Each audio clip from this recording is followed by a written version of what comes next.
আসসালামু আলাইকুম। আশা করি সবাই ভালো আছেন। জাতীয় পরিচয়পত্রের ডাটাবেজে ধর্মভুলের জন্য দুর্গাপূজার উৎসব ভাতা অনেকেই পাননি। তো চলুন জেনে নেওয়া যাক কিভাবে ডাটাবেজে ধর্ম সংশোধনের আবেদন করবেন। সংশোধনের আবেদনটি হবে অন্যান্য তথ্য সংশোধন হিসাবে। এই আবেদনটি করার জন্য বাংলাদেশ নির্বাচন কমিশনের অনলাইন থেকে সংশোধনের জন্য আবেদন করতে পারবেন।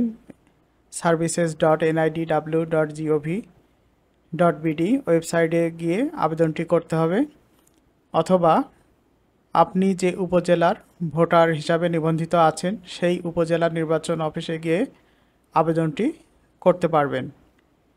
আবেদনটি করার জন্য যে সকল কাগজপত্রের দরকার পড়বে: জন্ম নিবন্ধন সনদ, একাডেমিক সনদ বা অন্যান্য কোনো সরকারি কাগজ।